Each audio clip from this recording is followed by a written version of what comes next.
Assalamualaikum. Welcome to my YouTube channel Explore Physics. I am Umar Khitab, PhD Scholar of Physics. Please subscribe my channel, like and share with your friends. Dear student, आज discuss कर लेते हैं resolution of forces. Resolution का मतलब है तकसीम करना। तो ये वो प्रोसेस है कि जिसमें हम एक सिंगल फोर्स को उसके दो रेक्टेंगुलर कंपोनेंट में डिवाइड करते हैं। रेक्टेंगुलर कंपोनेंट से क्या मतलब है कि वो दो कंपोनेंट आपस में ऐसे परपेंडिकुलर होते हैं। तो वो प्रोसेस कि जिसमें हम एक सिंगल फोर्स को उसके दो परपेंडिकुलर कंपोनेंट में डिवाइड करते हैं, उस प्रोसेस को हम नाम देते हैं resolution of forces. For example, ये मेरे पास एक्स एक्सिस है और ये मेरे पास वाई एक्सिस है और ये कोई फोर्स है कि जो एंगल थीटा बना रहा है, या ये मेरे पास एक फोर्स है कि जो ऐसे कोई एंगल थीटा बना रहा है इन दो एक्सिस के साथ। तो अब मैंने इस फोर्स को दो कंपोनेंट में डिवाइड करना है, तो मैं यहाँ से क्या करूँगा, एक प्रोजेक्शन ऐसे ड्रा करता हूँ इसके एड से। तो ये जो मैंने प्रोजेक्शन ड्रा किया, अब ये वाला हिस्सा, ये वाला मुझे बता रहा है इस फोर्स का, सपोज ये फोर्स F है, इस फोर्स का हिस्सा मुझे बता रहा है y की डायरेक्शन, इसलिए इसको मैं नाम देता हूँ Fy। और ये वाला मुझे बता रहा है इसी फोर्स का हिस्सा x की डायरेक्शन में, तो इसलिए मैं इसको नाम देता हूँ Fx।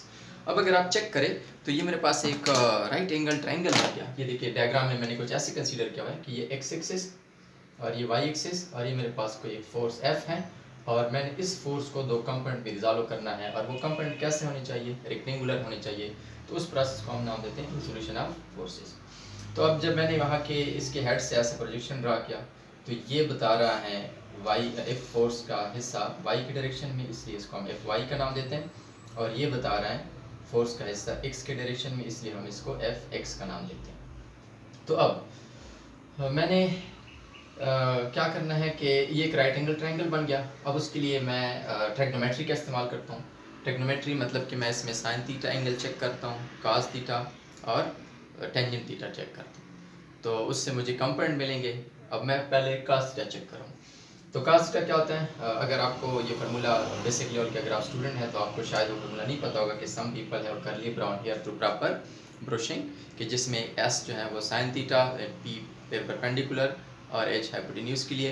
इस तरह से सम पीपल हैव काज करली काज और ब्राउन बेस वाई, इस तरह से आप उसको some people have curly brown hair through proper brushing, उससे आप लिख सकते हैं कि साइन किस चीज़ के बराबर है, काज किस चीज़ के बराबर है और टेंजेंट किस चीज़ के बराबर है।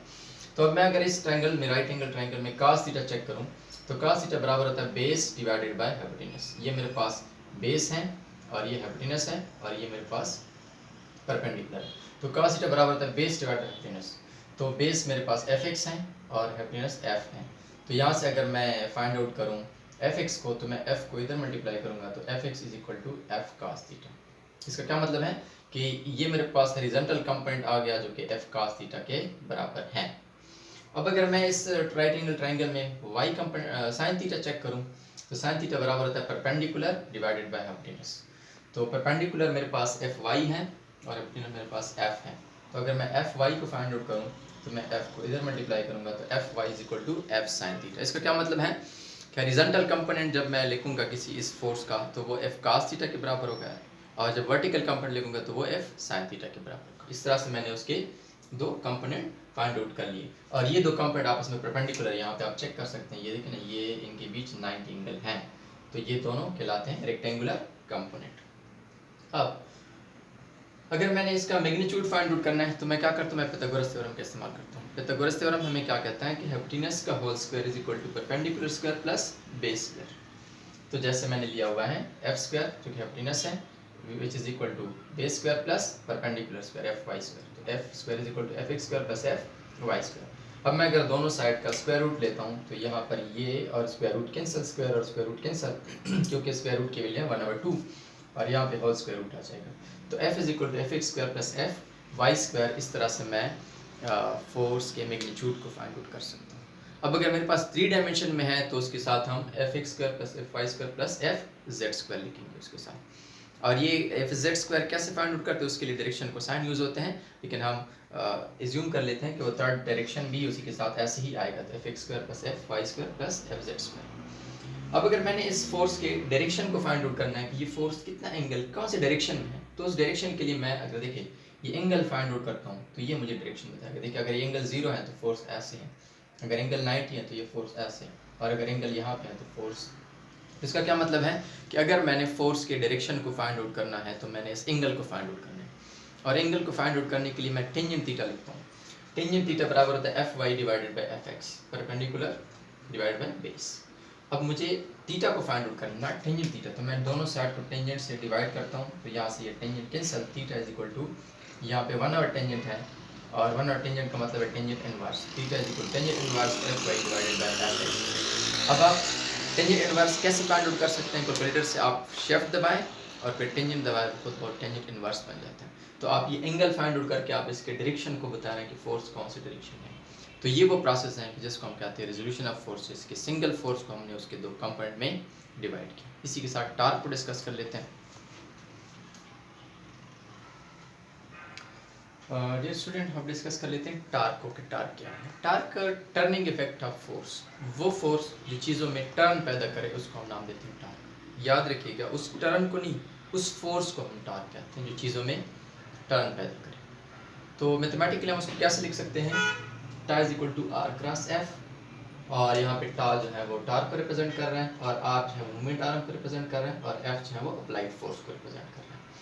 तो इसको हम ऐसे भी तो लिख सकते हैं आर एफ साइन थीटा, कि जब दो चीज़ों में क्रॉस प्रोडक्ट हो तो मैथमेटिकली आर एफ, जैसे ए क्रॉस बी है तो वो ए बी साइन थीटा के बराबर होता है। तो बिल्कुल इसी तरह r cross F into which is equal to r F sine theta.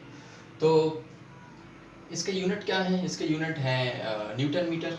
जैसे अभी मूवमेंट आर्म, और इसको डिस्कस कर लेते हैं मूवमेंट आर्म क्या है, फोर्स से क्या मतलब है, लेकिन उससे पहले ये यूनिट क्या है इसका, न्यूटन मीटर है।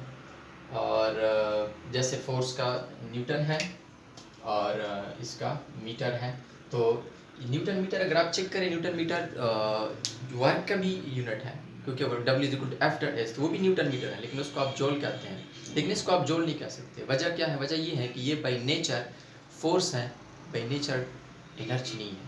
तो इसलिए वर्क जो है वो बाई नेचर एनर्जी, इसलिए उसकी यूनिट को हम जॉल कह सकते हैं। ये बाई नेचर फोर्स है, ये एनर्जी नहीं है, इसलिए आप इसकी यूनिट को जॉल नहीं कह सकते। हालांकि ये भी न्यूटन मीटर के बराबर है और वो भी न्यूटन मीटर के बराबर। और ये बाई नेचर वेक्टर क्वांटिटी है, तो अगर ये वेक्टर क्वांटिटी है तो इसका डायरेक्शन होना चाहिए। फिर वो डायरेक्शन कैसे होता है? वो या तो क्लॉकवाइज टॉर्क होता है या वो एंटी क्लॉकवाइज होता है। देखिए क्लॉकवाइज ऐसे घड़ी की नीडल के डायरेक्शन में, ऐसे घड़ी की नीडल के, ये क्लॉकवाइज, और एंटी क्लॉकवाइज क्या है? घड़ी की नीडल के अपोजिट डायरेक्शन में, ये एंटी क्लॉकवाइज। और फिर हम राइट हैंड रूल यूज़ करते हैं इसके डायरेक्शन के लिए।